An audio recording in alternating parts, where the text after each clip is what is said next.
La France va subir cette semaine une canicule d'une ampleur et d'une précocité sans précédent.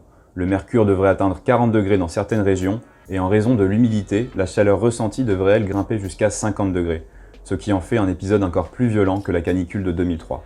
On sait qu'avec le réchauffement climatique, les canicules vont se multiplier. Leur fréquence a déjà doublé au cours des 30 dernières années, elle va encore doubler lors des 30 prochaines années. Mais toutes les vagues de chaleur ne sont pas forcément liées au changement climatique, il y en a toujours eu. Cependant, celle que nous traversons actuellement, elle l'est directement. Elle est à mettre en lien avec la vague de chaleur qu'a connue l'Arctique ces dernières semaines. Alors, que s'est-il passé exactement? L'air froid de l'Arctique et l'air chaud du Sud ne se mélangent pas.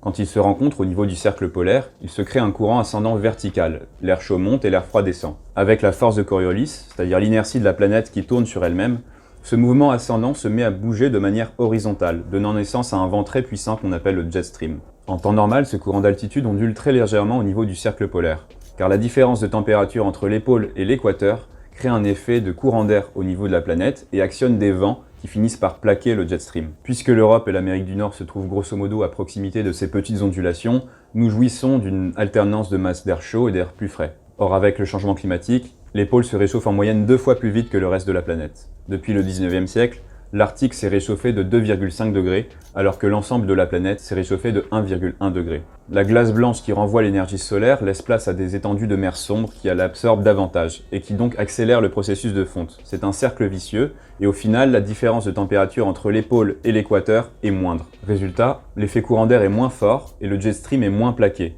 Il ondule donc de manière beaucoup plus ample. Quand un pays se trouve au milieu d'une ondulation, alors l'air stagne, il peut chauffer et arriver à la canicule. Mais cette fois-ci, c'est encore plus violent. Des chaleurs élevées en Arctique ont entraîné un rythme de fonte qu'on n'attendait pas avant 2090. Résultat, le jet stream s'est complètement déréglé.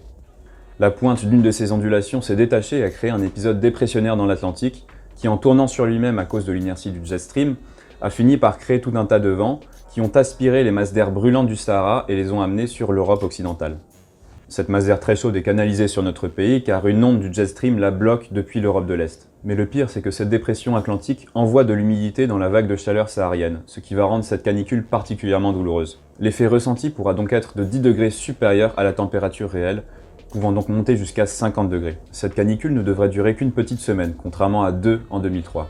Mais attention, car les dernières modélisations ont tendance à la prolonger. Nous pouvons vraisemblablement nous attendre à de nombreux décès, et les services sanitaires tirent d'ores et déjà la sonnette d'alarme. Pour rappel, la canicule de 2003 avait entraîné la mort de 15 000 personnes, pour des pics de température de 40 degrés. Alors, le gouvernement s'y prépare-t-il comme il faut? La réponse est non. Il mise tout sur une politique de prévention radio et télédiffusée à partir de lundi, prodiguant des bons conseils, donc une politique de prévention à la fois essentielle, qui ne coûte rien, mais dont les effets sont assez limités. Face à un tel cas de force majeure, il faudrait prendre des mesures beaucoup plus adéquates, comme forcer les entreprises dont les salariés sont exposés à la canicule d'octroyer des congés spéciaux. Il faut préparer le réseau hospitalier à une affluence record, alors que les services sont déjà débordés en temps normal, et ce à la suite de réformes de suppression de postes issus des 3 derniers gouvernements. Il faut donc avant tout redonner les moyens à nos services publics de faire face à ce genre de situation, et ça vaut évidemment aussi pour les pompiers et la sécurité civile.